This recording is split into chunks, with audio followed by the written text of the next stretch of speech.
You know what's strange? We spend our entire lives trying to improve our thinking, sharpen our minds, master our habits, and yet, have you ever stopped to notice who exactly is doing the improving? I mean, really, who is this you that's supposedly going to master your thoughts? Because if you're the one having the thoughts, and you're also the one trying to control them, then you've got yourself locked in the most peculiar wrestling match imaginable. You're the referee, the competitor, and the audience all at once. And the moment you see this, really see it, everything about self development starts to look delightfully absurd, which is exactly where we need to begin. Let me sit with you for a while and explore something that might change the way you think about thinking itself. Because what I'm about to share with you isn't just another technique, another strategy, another 5 step program to finally get your act together. What we're going to explore is far more fundamental than that. We're going to look at the very foundation upon which all of your self-improvement efforts have been built. And we're going to discover that the foundation itself is cracked. You see, you've been sold a lie about self-development, and it's costing you your peace. The lie sounds like this: your thoughts are the problem. Your habits are obstacles. You need more discipline, better systems, stronger willpower. You need to master yourself. And so you've been treating your mind like a wild horse that needs breaking, a machine that needs optimization, an enemy that needs defeating. You've tried morning routines and meditation apps and journaling prompts. You've read about neuroplasticity and cognitive behavioral therapy and the power of positive thinking. And some of it helps for a while until you're back where you started, exhausted from the effort of constantly monitoring, correcting, and improving yourself. Here's what nobody's telling you: the exhaustion isn't a sign that you need to try harder. It's a sign that you're operating from a fundamentally broken premise. This conversation we're about to have is going to dismantle that premise and replace it with something far more powerful: the understanding that you're not broken, you're misidentified. You think you're the thinker of your thoughts when actually you're the awareness in which thoughts appear. You think habits are obstacles when they're actually your nervous system's love language, its way of keeping you safe and efficient. You think mastery means control when it actually means collaboration. What makes this different from every other conversation about thinking patterns and habits is that we're not going to give you another technique to fix yourself. We're going to reveal why the whole framework of self-improvement is built on a category error. We're going to show you how transformation happens not through force, but through recognition. We're going to explore the emotional wisdom your so-called bad habits are trying to communicate. And we're going to give you an entirely new relationship with your mind, one based on curiosity rather than combat.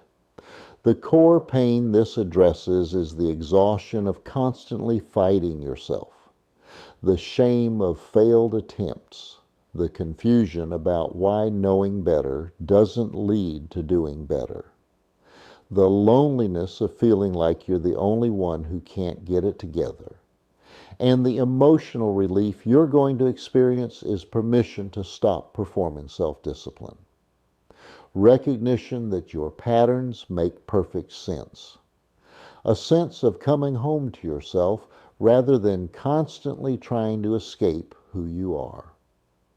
The unique insight at the heart of all of this is that your thinking patterns aren't in the way of your growth.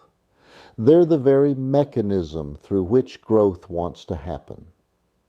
Once you stop resisting them and start reading them, everything changes. If you've ever felt like you're locked in a battle with yourself that you can't win, this is for you. Not because I'm going to help you win the battle, but because I'm going to show you how to call a ceasefire. Now, let me tell you about learning to float. Not the physical mechanics, though that's part of it, but the psychological impossibility of it. When you're a child learning to swim, there comes this moment where the instructor tells you to just lie back and let the water hold you. And everything in your body screams no, because you've already learned that staying safe requires effort, that survival means control, that if you stop fighting for even a moment, you'll sink. So you try to float, but you're actually treading water horizontally. Your shoulders are tense, your breath is shallow, your legs are subtly kicking. You're expending enormous energy trying to do something that only works when you stop trying. The instructor keeps saying relax, but relaxation feels like giving up. It feels like the moment before drowning. And then, maybe after minutes or days or weeks, something shifts. Not because you learned a new technique, but because you got tired enough, or curious enough, or just fed up enough with the struggle. You let go just for a second, and the water catches you. The water was always going to catch you. It's been trying to catch you this entire time, but you couldn't feel it through all your effort to stay safe. There's something profound in that experience, something that goes far beyond swimming pools and summer lessons, because that same dynamic, the exhausting effort to control, followed by the relief of surrender, is playing out in your mind every single day, every single moment. You're trying to float in the water of your own consciousness, but you're so busy treading, so tense with the effort of staying afloat, that you can't feel the buoyancy that's already there, that's been there all along, that never left. Your thoughts are the water, and you've been fighting them, trying to control which ones show up, trying to push away the uncomfortable ones, trying to cling to the pleasant ones. And all that fighting is what's keeping you from the very peace you're seeking. Now, why am I telling you about swimming when we're talking about thinking patterns? Because your mind is doing exactly the same thing right now. And you probably can't feel it. Let me give you another way to look at this. Picture your mind as a train platform. One of those old, expansive stations with trains coming and going constantly. You're standing on this platform and every thought is a train. Some trains are locals making frequent stops. I should check my phone. I'm hungry. Did I lock the door? These are the habitual thoughts, the background hum of your everyday consciousness. They're not dramatic, they're just there, arriving, departing, arriving again. Some trains are express lines charging through with alarming intensity. Everyone thinks you're a fraud. This will never work. What's wrong with you? These are the anxiety trains, the ones that make your heart race even though you're standing still. They come roaring in with such force, such certainty, such urgency that you barely have time to think before you've already boarded them. And off you go, hurtling through the same dark tunnels you've traveled 1,000 times before. For most of your life, you've believed that you have to get on every train, that if a thought shows up at your platform, it's your responsibility to board it, to ride it to wherever it's going. And some of these trains take you to beautiful places, creativity, connection, insight. But many of them are headed somewhere you've been 1,000 times and have no interest in visiting again. The anxiety expressed to catastrophe central, the rumination local to past mistake station, the shame bullet train to not good enough terminal. Here's what nobody told you. What changes everything once you understand it? You're not a passenger. You're the platform. The trains don't need you to function. They arrive and depart whether you board them or not. Your job isn't to control which trains show up. That's the scheduling system. And it's got its own logic based on history, habit, hormones, and half-remembered hurts.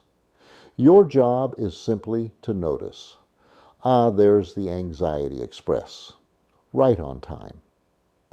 And then to choose consciously whether this particular train is going somewhere you actually want to go. But here's where it gets interesting, and this is what most meditation teachers won't tell you because it sounds too strange. The platform itself, the awareness that's watching the trains, isn't actually affected by the trains. A train can be on fire. A train can be blasting music. A train can be empty and silent, and the platform remains the platform. It's not damaged by the fire. It's not defined by the music. It's not made lonely by the emptiness. The platform is just space. Awareness is just space. And you, the real you, the essential you, are that space, not the content passing through it. This isn't just a nice metaphor. This is pointing to the actual structure of your experience, if you look carefully. Right now, as you're listening to these words, there's a part of you that's aware of being aware. There's something, call it consciousness, call it presence, call it whatever you like, that's witnessing the thoughts, the feelings, the sensations, the sounds, and that witnessing awareness is completely untouched by what it witnesses. Your anxious thoughts don't make awareness anxious. Your angry thoughts don't make awareness angry. Awareness remains clear, spacious, and utterly at peace, regardless of the weather patterns moving through it. The whole exhausting project of self-improvement is built on the misidentification of yourself as the weather rather than the sky. You think you're the storm, so naturally you're trying to calm down, clear up, become better weather. But the sky doesn't need to improve itself. The sky is already perfect, already whole, already free. It just temporarily forgot that storms pass through it. But aren't it? Now let me tell you something about wolves. You know that old Cherokee story about the two wolves inside you, one representing anger, jealousy, greed, and the other representing joy, peace, and love. And when the grandson asks which wolf wins, the grandfather says, "The one you feed." It's a nice story. It's been shared 1,000,000 times on social media. And it's getting at something real about attention and energy. But let me tell you what that story gets wrong. What it misses that's absolutely crucial to understanding your habits and your mind. It suggests that you've got a good wolf and a bad wolf, and your job is to starve one and nourish the other. It turns your inner life into a moral battlefield where you're supposed to somehow achieve victory over parts of yourself. And this is exactly the mistake that keeps you trapped in endless self-improvement cycles. Here's what actually happens. Both wolves are your wolves. They're both trying to protect you. The wolf of anger, he learned to growl because someone once tried to take what was yours. Maybe it was a toy when you were 3. Maybe it was your dignity when you were 13.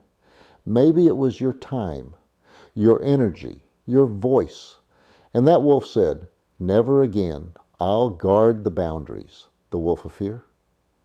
She learned to hide because the world proved dangerous, because you reached out once and got hurt, because you trusted once and got betrayed, because you tried once and got humiliated.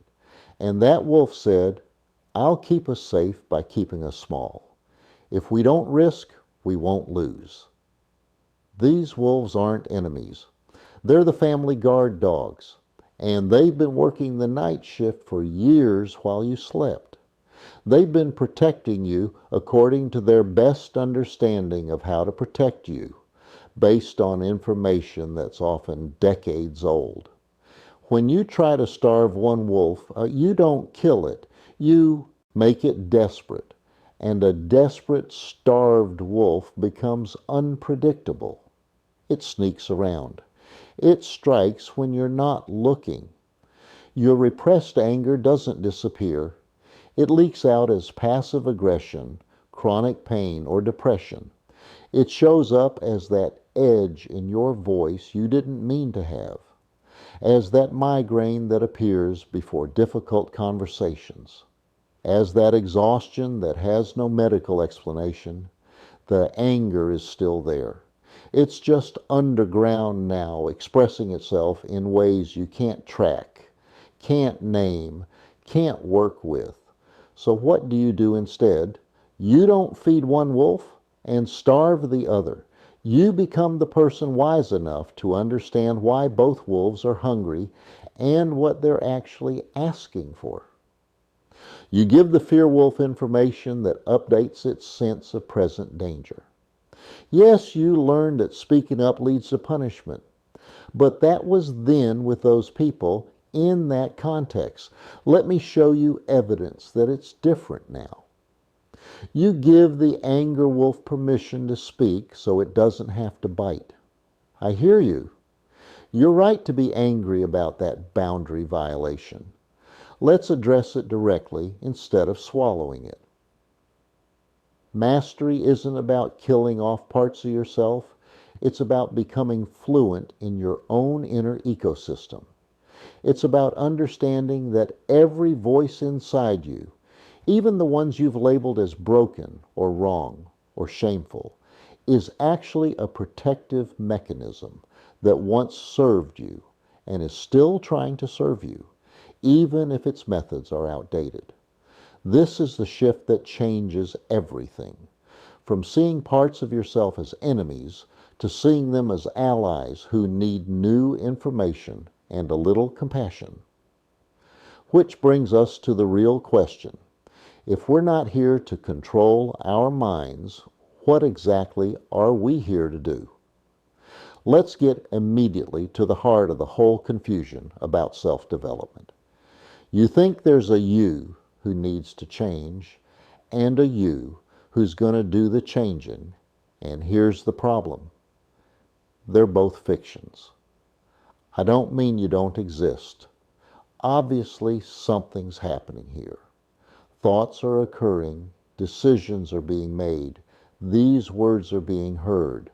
But the voice in your head narrating your life, the one that says, I need to get better at this, or I'm not good enough yet, that voice is not the CEO of your consciousness. It's more like a tour guide who showed up halfway through the museum and started making up stories about the exhibits. The ego is not your identity. It's your autobiography. It's the story you tell about the character called me, assembled from memories, wounds, victories, and completely random things people said to you in 7th grade that stuck for no good reason. When you say, I want to master my thinking patterns, what you're really saying is, the character in my autobiography should have better character traits. But here's the twist, that character is a thinking pattern. The self-image is itself a habit of mind. It's a story your brain tells over and over. Because continuity feels safer than groundlessness, because identity feels more solid than the truth, which is that you're more like a river than a rock. constantly flowing, constantly changing, never the same from moment to moment. So who's actually going to do the mastering? This is where people's brains usually start to hurt, and that's a good sign. It means you're hitting up against the edges of conceptual thought. The entity that's aware of your thinking patterns is not in the thinking. It's the space in which thinking happens. It doesn't have habits because it's not in time. It's the timeless awareness that watches time unfold. You're not the character, you're the author. No, you're not even the author.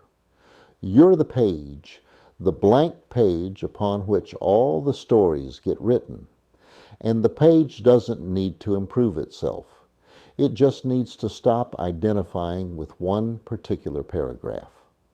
And the moment you recognize this, not intellectually, but experientially, the whole project of self-improvement starts to look like a cosmic joke.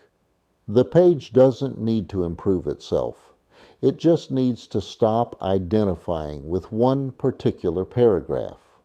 It needs to remember that it's the space for all paragraphs, all stories, on all versions of yourself. The angry you, the peaceful you, the confused you, the clear you, they're all just temporary formations in the space of awareness that you actually are. This isn't mystical nonsense. This is the most practical thing I can tell you. Because once you stop identifying as the story and recognize yourself as the space in which stories appear, you gain the most profound kind of freedom. You're no longer imprisoned by your narrative. I'm someone with anxiety becomes anxiety is present right now. I'm a procrastinator becomes procrastination is happening. See the difference? One is an identity that feels fixed and permanent. The other is a phenomenon you're observing. One requires you to defend and maintain a consistent character. The other just requires you to notice what's showing up in this moment. Okay, but if we're not the character, why do we have such strong habits? Why does it feel like we're running the same mental programs over and over? Let's talk about what habits actually are, because this is where most people completely misunderstand what they're dealing with. Here's what they don't teach you in psychology class. Your habits aren't obstacles to overcome. They're your nervous system's way of writing poetry about your past. Every repeated behavior, every automatic thought pattern, every so-called bad habit you've been trying to break is actually a highly sophisticated survival response that worked at least once, usually when you were young and had no other options. You bite your nails? Somewhere back there, a small version of you discovered that pain could interrupt overwhelm. Maybe it was during your parents' divorce. Maybe it was during exams. Maybe it was during some moment of powerlessness where you couldn't control the outside world, but you could control this one small thing, the sensation in your fingers, the focus required to bite, the relief of having something to do with the intolerable tension. And your nervous system said, "This works. File this under. Emergency protocols for when feeling overwhelmed." You scroll social media for hours. That's your nervous system's brilliant solution to the unbearable discomfort of being present with itself. Because being present means feeling whatever's actually there. The loneliness, the existential uncertainty, the quiet desperation, the unnamed grief. And at some point, probably without consciously deciding it, you discovered that the constant novelty of scrolling, the micro hits of dopamine, the sense of connection without the vulnerability of actual connection could postpone that discomfort indefinitely. Your system said, "This works.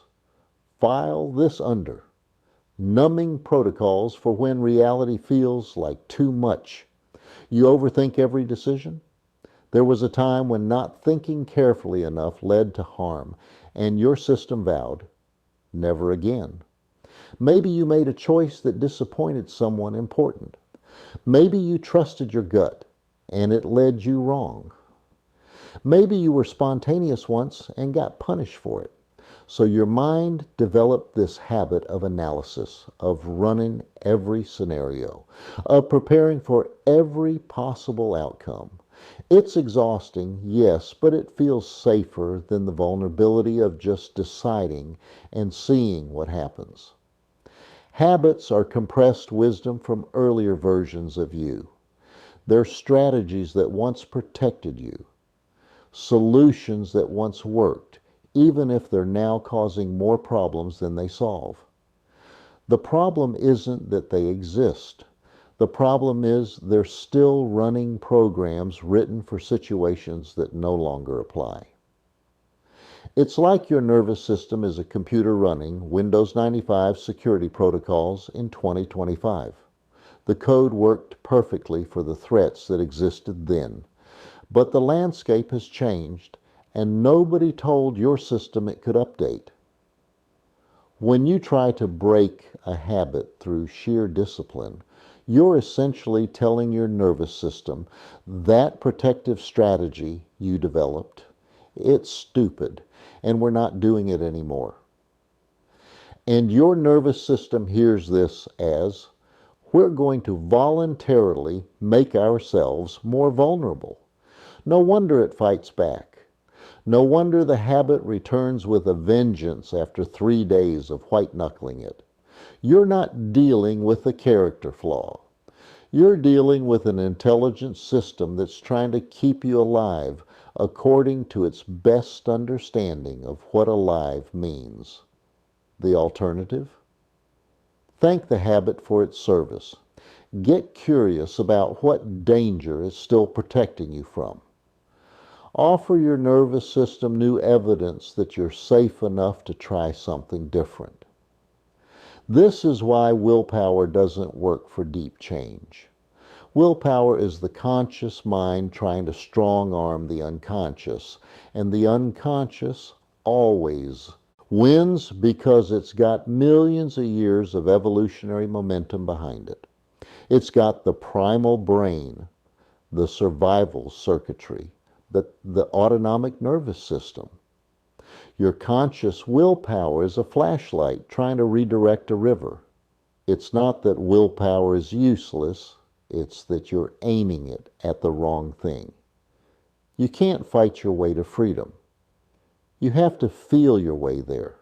You have to become curious about the feeling underneath the habit, the emotion the habit is managing, the pain it's trying to avoid, or the need it's trying to meet. When you do that, when you turn toward the feeling instead of away from it, something remarkable happens. The habit loses its urgency because the habit isn't the problem. The habit is the solution to a problem you haven't looked at yet. So if force doesn't work, what does?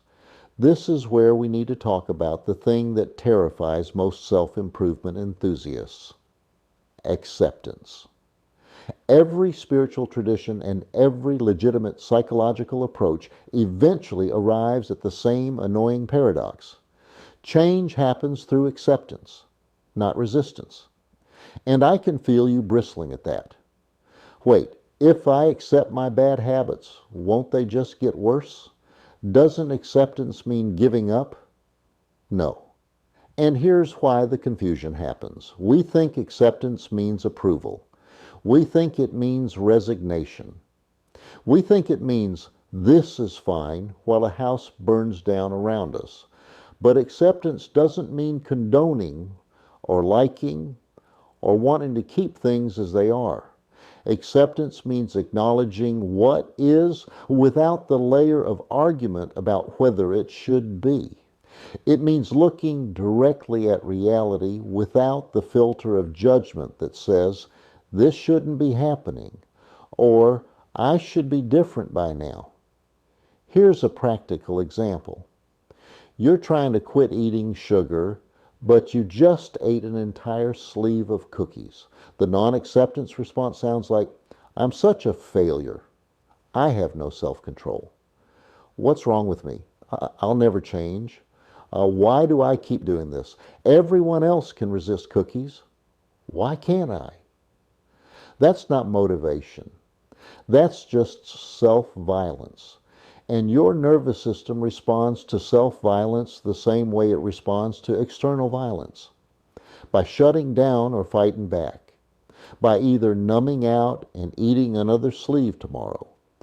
Or by creating such shame and tension that you need more cookies just to deal with the shame about the cookies. It's a vicious cycle. The acceptance response sounds like, okay, I ate the cookies. I can feel the shame coming up, the anxiety about my health, the frustration at myself. Those feelings are here, and beneath them, there's probably something else. Maybe loneliness, maybe exhaustion, maybe some emotion I didn't want to feel that sugar temporarily numbed. What was happening right before I reached for the cookies? What was I feeling? What was I avoiding? See the difference? Acceptance doesn't mean you won't change. It means you're finally in a position to change because you're dealing with what's actually true rather than what you wish were true. Resistance keeps you locked in the pattern. Acceptance creates space around it. And in that space, choice becomes possible. Carl Jung said, what you resist persists. But he also said something less quoted and more profound. We cannot change anything until we accept it. The habit of overthinking doesn't dissolve because you shame yourself for overthinking. It dissolves when you can hold the overthinking gently and ask, what are you trying to solve? What do you need to feel safe enough to rest? When you can be with the overthinking without adding the second layer of suffering, which is the judgment about the overthinking. This is subtle but crucial. You've got the primary experience, the overthinking, the anxiety, the habit. And then you've got the secondary experience, your judgment about having the primary experience. I shouldn't be overthinking. What's wrong with me? I've meditated. I've done therapy. I've read all the books. Why am I still like this? That secondary layer is optional. It's just more thinking. And it's usually more painful than the primary experience. The overthinking might be uncomfortable, but the shame about overthinking is excruciating. The anxiety might be difficult, but the anxiety about having anxiety is unbearable. Acceptance means dropping the secondary layer. It means being with what is without the story about how it shouldn't be. And paradoxically, this is the strange magic of acceptance. When you stop fighting the experience, it often naturally releases. Not because you tried to make it release, but because you removed the resistance that was keeping it stuck. A clenched fist can't let go. You have to relax the grip first. Acceptance is the relaxation of your psychological grip on reality. And sometimes, often, what you were gripping so tightly just falls away on its own once you open your hand. Now, you might be thinking, this all sounds lovely and philosophical, but what about the practical reality of my life? I've got deadlines, responsibilities, patterns that are genuinely harming me. So let's talk about the actual mechanism of transformation, because this is where philosophy meets practice, where insight becomes action. The self-help industry has taught you that change happens through repetition. Do the right thing enough times, and it becomes automatic. Build better habits by installing better routines. You fake it till you make it. And look, there's some truth there. Repetition does wire neural pathways. If you practice the piano every day, you'll get better at piano. That's not in question. But here's what they're not telling you. Repetition without awareness just installs new prisons. You can meditate every morning for 10 years and still be running the same fear-based patterns underneath the spiritual performance. You can journal daily and just be rehearsing the same stories about yourself in slightly different language. You can have the perfect morning routine: meditation, exercise, cold shower, green smoothie, gratitude practice, and still be fundamentally at war with who you are, still operating from the premise that you're not okay yet, but will be if you just keep up the routine. Real transformation, the kind that actually shifts your baseline, that changes how you experience reality, that frees you from the exhausting treadmill of self-improvement, doesn't happen through repetition. It happens through recognition. One moment of genuine seeing can undo years of conditioning. What do I mean by recognition? I mean the direct, experiential understanding of how your patterns work. Not the intellectual concept, but the felt sense of watching your mind create suffering and suddenly seeing, oh, that's just what minds do. That's not actually who I am. It's the difference between knowing about the train platform and actually standing on the platform, watching trains come and go. It's the difference between reading about water and jumping in. You can read every book about anxiety, understand the neuroscience, know the triggers, memorize the cognitive distortions, and still be completely identified with the anxiety when it arises. Or you can have a single moment where you witness the anxiety forming, watch the thoughts construct the anxiety, see the whole mechanism in real time, and in that seeing, recognize that you're not the anxiety. You're the awareness watching the anxiety form. And that recognition changes everything. This is why people can have breakthrough moments, sometimes in therapy, sometimes in meditation, sometimes in the middle of a crisis, where something fundamental shifts in an instant. They finally see the pattern that's been running them. And in that seeing, the pattern loosens its grip. Not because they tried to loosen it, but because the identification broke. You can't unsee what you've truly seen. The spiritual teacher Ramana Maharshi was once asked, "How long does it take to become enlightened?" He said, "It takes no time at all. Recognition is instantaneous, but it may take years to become simple enough to recognize." That's what we're doing here. Not installing new programs, but becoming simple enough to see the programs that are already running. And the seeing itself is the beginning of freedom. Not the conceptual understanding, but the direct perception.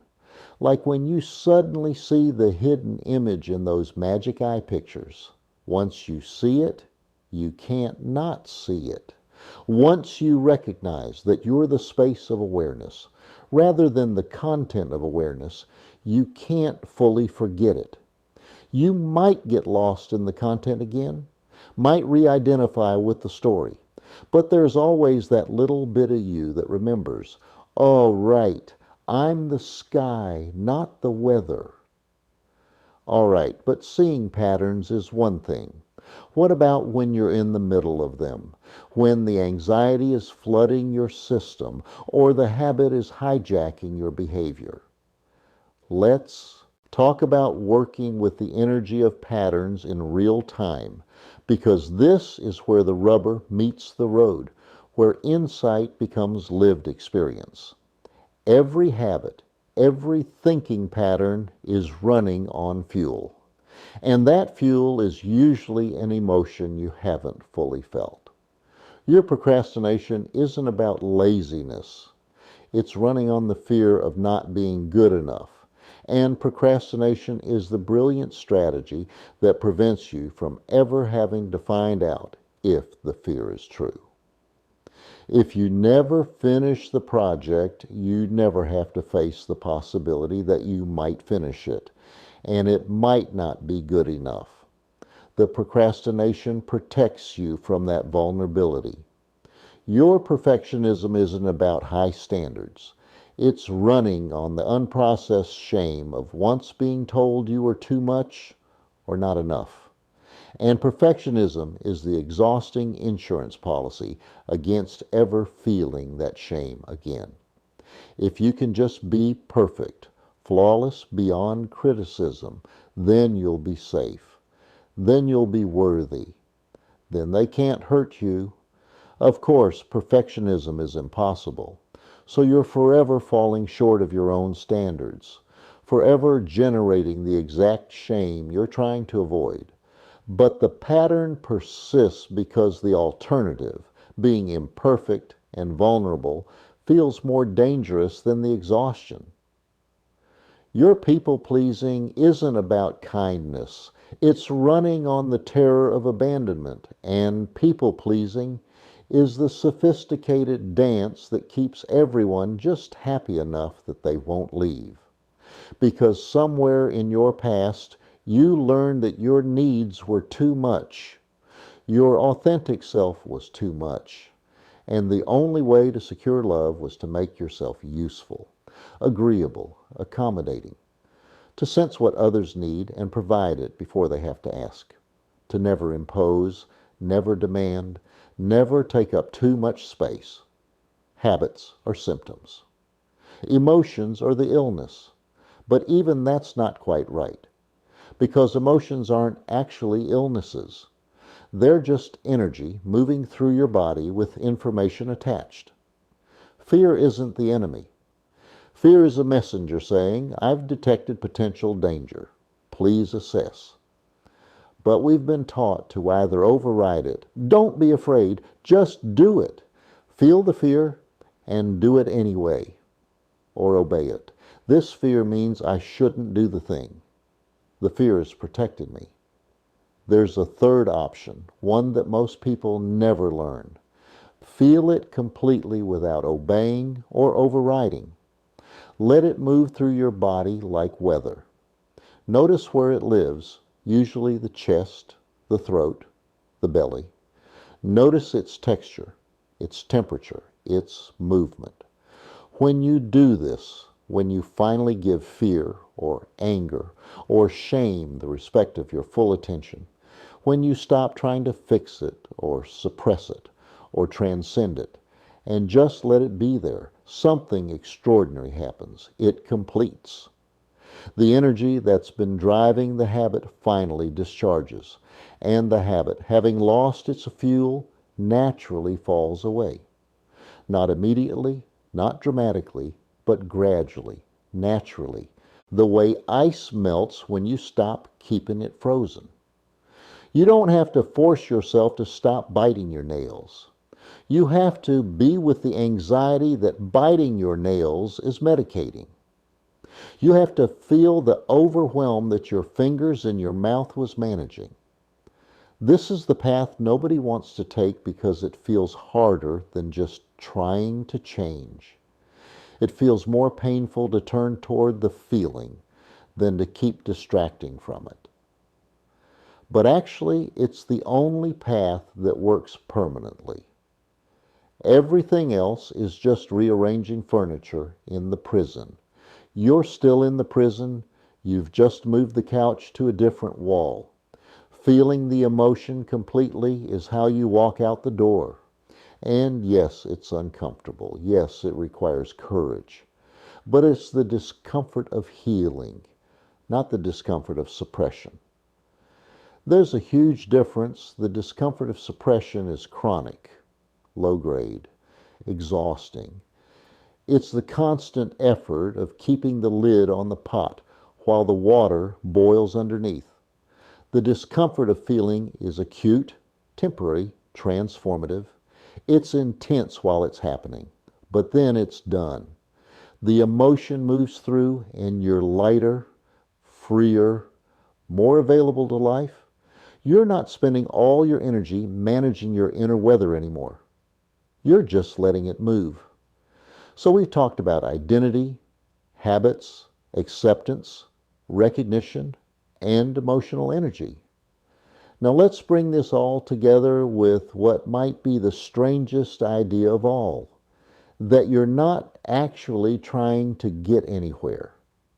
The final illusion, and this is the one that keeps the whole self-development industry spinning, is that you're not okay yet, but you will be once you master your thinking, fix your habits, become the best version of yourself. It's the gospel of not yet. You're not peaceful yet, but you will be after you learn to meditate properly. You're not worthy yet, but you will be after you accomplish the next goal. You're not home yet, but you will be after you finally change. And here's the devastating truth, that future never comes, because the whole premise is flawed. You're not on a journey from broken to whole.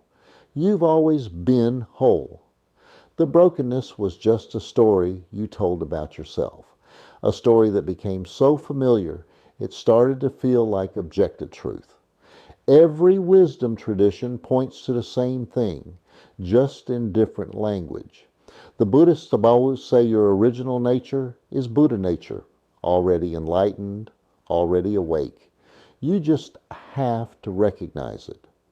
The Christians talk about the kingdom of heaven being within you, not something you achieve, but something you discover was always there.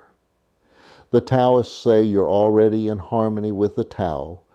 You just have to stop interfering with it. The treasure you're seeking is buried in the field you're standing in. The peace you're trying to achieve is the peace that's aware of your anxiety. The freedom you're working toward is the freedom that's watching you work. You're already home. You've just been so busy traveling that you haven't noticed. This doesn't mean you stop growing, learning, or changing. It means you do those things from a different place, not from lack, but from wholeness exploring itself. Not from fear, but from curiosity. Not because you're broken, but because you're alive, and aliveness is inherently creative. When you really get this, not as a concept, but as a lived reality, the entire quality of your effort changes. You're no longer dragging yourself uphill towards some imaginary finish line. You're playing, you're discovering, you're dancing with patterns rather than fighting them. And paradoxically, this is when real change accelerates, because you're finally working with reality instead of arguing with it. The Zen master Shunryu Suzuki said it perfectly. Each of you is perfect the way you are, and you can use a little improvement. Both things are true, and the moment you can hold both truths simultaneously, you're free. You're perfect as the awareness that you are. Spacious, clear, untouched by the content of experience. And you can use a little improvement as the human character you're playing. The habits could be more supportive. The thinking patterns could be more helpful. The behaviors could be more aligned with your values. Both are true. The trick is to not confuse them. Don't let the human improvement project convince you that the awareness needs improving. Don't let the perfection of your essential nature stop you from working skillfully with the human dimension. This is the integration, the marriage of absolute and relative truth. Absolutely, you're already free. Relatively, you're still learning, growing, evolving. Absolutely, there's nothing to fix. Relatively, there's plenty to work with. When you can hold both, you can relax into the journey without needing to arrive anywhere. You can work on yourself without making yourself wrong. You can improve without improving from a place of brokenness. All right? We've covered a lot of territory, and I can feel some of you thinking, this is beautiful philosophy, Alan, but I still wake up anxious. I still have habits I want to change. What do I actually do with all this? So let's get practical. Let's talk about what you can begin doing today, this moment, that will start to shift your relationship with your thinking patterns and habits. These aren't more techniques to add to your collection.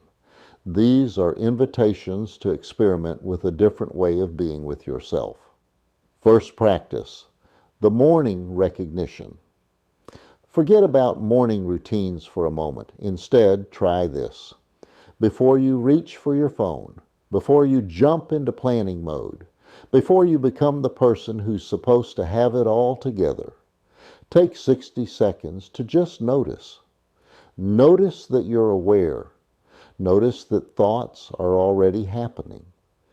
Maybe you're already thinking about your to-do list. Maybe you're already feeling some background anxiety about the day ahead. Maybe you're aware of your body, the quality of light, the sounds around you. Don't try to change it. Don't try to make it better. Just acknowledge this is what's here right now. That's it. 1 minute of simple recognition before the day's performance begins. You're not trying to achieve a particular state. You're not trying to feel peaceful or centered or motivated. You're just noticing what's already true. Here's awareness. Here's thinking happening in awareness. Here's the body. Here's the breath. Here's the feeling tone of this moment. No judgment, no preference, no striving. Just recognition. What this does, it interrupts the automatic identification with your thoughts and emotions. It reminds you, at a body level, that you're the awareness, not the content. And that tiny distinction, practiced consistently, rewires everything. You're not adding another task to your morning. You're subtracting the exhausting pretense that you need to be different than you are before you can start your day. You're giving yourself permission to just be for 60 seconds before you start doing. Most people wake up and immediately start solving, fixing, optimizing. The alarm goes off, and within seconds you're already in problem-solving mode, already feeling behind, already aware of everything you need to accomplish. You skip right over the simple fact of being alive and aware. This practice brings you back to that. It's not meditation. You don't need to sit in a special posture or close your eyes or do anything formal. It's just a pause, a recognition, a remembering of what you actually are beneath all the doing. Second practice, the habit dialogue. Next time you notice yourself reaching for the habit you've been trying to break, scrolling, procrastinating, whatever it is, pause if you can. Not to stop yourself, but to get curious. And if you can't pause in the moment, that's okay. Do this afterwards, when you have a quiet minute. Ask the habit directly, what are you trying to do for me right now? And then listen, not with your analytical mind, but with your feeling sense. Drop down from your head into your body. What emotion is just underneath the urge? What are you avoiding? What are you seeking? You might hear, I'm trying to help you avoid the discomfort of starting that difficult project. Or, I'm trying to give you a hit of novelty because you're lonely.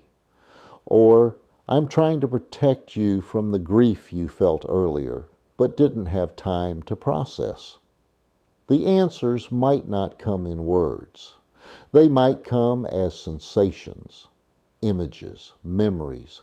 Like, however they come, receive them without judgment. Thank the habit. Seriously, say internally. Thank you for trying to take care of me. I see what you're doing and I appreciate it. Then ask, is there another way we could address this need? So sometimes you'll get an answer. Yes, I could call a friend instead of scrolling. I could take a walk instead of eating. I could sit with the discomfort for 5 minutes and see if it's as unbearable as I think. Sometimes you won't get an answer, and that's fine too. The point isn't to immediately fix the habit. The point is to change your relationship with it from adversarial to curious, from judgmental to compassionate. And here's the strange thing. Habits that are seen and appreciated often start to relax their grip. They don't need to shout as loud when they know they're being heard. It's like a child acting out for attention. Once the child feels truly seen and understood, the acting out often decreases. Your habits are the same. They're trying to get your attention, trying to tell you something. When you finally listen, they can soften. Third practice, the pattern mapping journal. Once a week, spend 10 minutes with this prompt. What pattern repeated itself this week? Not to judge it, not to fix it, just to map it. Maybe you notice that every time you have a difficult conversation coming up, you get a headache the night before. Or every time you accomplish something, you immediately minimize it. Or every time someone compliments you, you change the subject. Or every Sunday evening, you feel a wave of anxiety about the week ahead. Write it down. Describe the pattern as if you're a scientist observing a fascinating phenomenon. The subject experiences anxiety spirals on Sunday evenings. The anxiety appears to be related to the anticipation of the upcoming work week. When the subject attempts to suppress the anxiety, it intensifies. When the subject allows the anxiety and then gets curious about it, it often reveals specific fears about performance or social dynamics. See how that's different from, I'm anxious every Sunday and I hate it, and what's wrong with me? One is observation. The other is identification and judgment. This is recognition training. You're learning to see your patterns with friendly detachment rather than fused identification. You're developing the capacity to witness your experience without being swallowed by it. Over time, these journal entries become a map of your inner landscape. And once you have a map, you stop getting lost in the same territories over and over. You start to see, oh, there's that Sunday anxiety again. I know this neighborhood. I know it passes. I know what it's actually about. I don't need to believe everything it's telling me. The map gives you perspective, and perspective gives you choice. You're not trying to eliminate the anxiety. You're just becoming more familiar with it, more friendly toward it, less scared of it. And paradoxically, when you stop being scared of your anxiety, the anxiety often decreases. Because a lot of anxiety is actually anxiety about anxiety. The fear of the fear, the meta layer that makes it unbearable. When you can just be with the primary anxiety without adding the secondary panic, it becomes much more manageable. Fourth practice, the pause practice. This is absurdly simple and surprisingly difficult. Practice pausing between stimulus and response. Something triggers you, an email, a comment, a memory. You feel the urge to react, to defend, to explain, to distract, to collapse. Before you do, pause 3 seconds. 3 breaths, 3 conscious moments of just being with the triggered state without obeying it. Feel the energy in your body. Notice the thoughts forming. Watch the impulse to react. And then from that pause, choose. Maybe you choose the same response you would have had automatically. That's fine. The point is that it's chosen rather than compulsive. You're not suppressing the reaction. You're creating space around it. You're reminding your nervous system, we have options here. We don't have to run the old program just because it showed up. Most of our suffering comes from the compression of experience. We move so fast from trigger to reaction that we miss the moment where choice lives. The pause is where freedom lives. It's the space between stimulus and response that Viktor Frankl talked about. Between stimulus and response, there is a space. In that space is our power to choose our response. In our response lies our growth and our freedom. Start with low-stakes moments before you respond to a text message, before you click on the next video, before you say yes to something you want to say no to. 3 seconds. That's the revolution. That's the practice that, done consistently, changes everything. Because you're training your nervous system that you're not at the mercy of every impulse, every trigger, every habitual pattern. You're training the capacity to choose. And that capacity, that space of choice, is actual freedom. These practices aren't complicated. They don't require special equipment or hours of time. They're just small, consistent ways of relating to yourself differently. Ways of bringing awareness to what's usually automatic. Ways of creating space around what's usually compressed. Ways of being kind to yourself instead of at war with yourself. And over time, these small shifts accumulate into a completely different way of being in the world. You start to notice you're less reactive. You start to notice your habits losing their grip.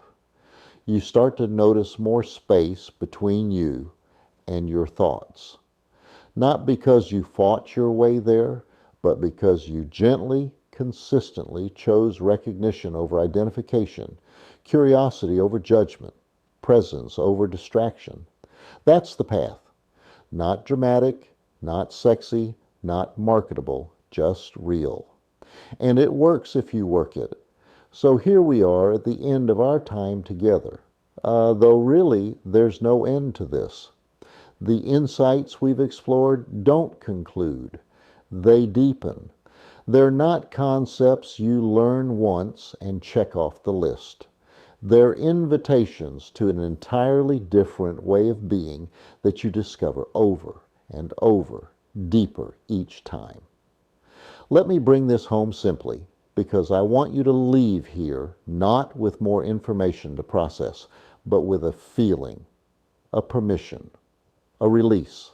You came here believing you needed to master your thinking patterns and habits. And what I've tried to show you is that the very premise contains a beautiful confusion. There's no separate you who needs to master the patterns. There's just awareness, watching patterns arise and dissolve like weather. Your habits aren't obstacles. They're your nervous system's poetry, written in a language you're just learning to read. Every repeated behavior is carrying a message from an earlier version of you that once needed protection. And when you stop treating your habits as enemies and start treating them as messengers, everything shifts. The transformation you're seeking isn't ahead of you. It's in the seeing. The moment you recognize a pattern without identifying as the pattern, something fundamental shifts. You don't change through force. You change through recognition. The struggle isn't because you're doing it wrong. The struggle is the doing. And the relief you're looking for comes when you stop fighting yourself and start getting curious about what all the fighting is protecting you from. Here's what I want you to carry forward, not as a belief, but as a living question to return to when you're lost, when you're suffering, when you're back in the familiar territory of self-judgment and self-improvement hell. What if you're not broken? What if you never were? What if every pattern, every habit, every thought loop that's been tormenting you is actually just a misunderstood piece of a system trying its best to keep you safe? And what if the only thing that ever needed to change was your relationship to it all? You're not a problem to be solved. You're a mystery to be lived. And the moment you stop demanding that you be different, something in you finally relaxes enough to actually transform. That's not just philosophy. That's your birthright. That's the freedom that's always been here, waiting for you to stop fighting long enough to notice it. You spent so much of your life at war with yourself. What if you could call a ceasefire? Not surrender, not giving up, but a genuine truce where you finally extend to yourself the compassion you've been so freely giving to everyone else. Where you finally acknowledge that you're doing the best you can with the nervous system you have, the history you've lived, the conditioning you've received, and that your best is enough. Not in a resigned way, not in a way that stops you from growing, but in a way that lets you grow from wholeness rather than from brokenness. Every morning when you wake up, you have a choice. You can wake up and immediately start the self-improvement project, cataloging everything that's wrong, everything that needs fixing, everything you should be doing better. Or you can wake up and recognize the simple miracle that awareness is here, that life is happening, that you get another day to dance with this strange, beautiful, confusing experience of being human. Both are valid, but only one will set you free. The voice that tells you you're not enough yet, that's not truth. That's just conditioning. That's the internalized voice of every person who ever told you to be different. Every system that profits from your dissatisfaction, every message that says your worth is conditional on your performance. You don't have to believe that voice. You can thank it for trying to motivate you and let it know you're choosing a different approach. The truth is simpler and more radical. You're already whole. You're already free. You're already the awareness that's been watching this entire journey of trying to become free. The seeker is the sought. The one trying to find peace is peace itself, just temporarily forgetting. And every moment is an opportunity to remember. Now, if this perspective resonated with you, if something here landed in a way that felt true, I'd be grateful if you'd hit that like button. Not for the algorithm, though I won't pretend the algorithm doesn't matter. But more importantly, because it tells me these ideas are finding their way to people who need them. It tells me there are others out there who are tired of the self-improvement treadmill, who are ready for a different conversation about what it means to be human, who are willing to consider that maybe they're not the problem they've been told they are. And if you feel moved to share what came up for you while watching this, what shifted, what confused you, what you're sitting with, what questions arose, leave it in the comments. This work deepens in dialogue, and I read them. I can't respond to everyone, but I read them all, and often the comments section becomes its own teaching, its own community of people discovering that they're not alone in this struggle, that others are asking the same questions, that there's tremendous relief in realizing we're all just trying to figure out how to be human together. Subscribe if you want more conversations like this. We're not building a self-improvement empire here. I'm not selling you a course or a coaching program or a 5-step system. We're just exploring what it means to be human with a bit more honesty and a lot more compassion. We're questioning the premises we've inherited about who we're supposed to be and discovering what's actually true when we strip away all the shoulds. Until next time, be gentle with yourself. The universe already is. It's only your mind that's at war. And the moment you see that the war is optional, that you can lay down arms without being defeated, that you can stop fighting without surrendering, that's when you'll discover what you've been looking for was never in the winning. It was in the laying down. It was in the softening. It was in the coming home to yourself exactly as you are. You're not broken, you've just been misled. And now you know better, not as information, but as direct seeing. Trust that seeing. Return to it when you forget. And know that forgetting is part of the process. You'll identify with the patterns again. You'll believe the thoughts again. You'll forget that you're the sky and think you're the weather again. That's normal. That's human. And when it happens, you don't need to make it mean you failed. You just gently remember, oh right, I'm the space, not the content. And in that remembering, you're free again. This is the practice. Not perfection, but returning. Not arriving, but recognizing you never left. Not becoming someone better, but seeing through the illusion that you were ever less than whole. And that's enough. You're enough. Right now, just as you are, with all your patterns and habits and thoughts and struggles, you're enough. More than enough. You're the infinite awareness pretending to be a limited person. And the game is about to get a lot more playful once you see the joke. Thank you for being here. Thank you for listening. Thank you for being willing to question, to wonder, to consider that maybe, just maybe, you've been looking at this whole thing backwards. May you find the peace that you are. May you recognize the freedom that's watching.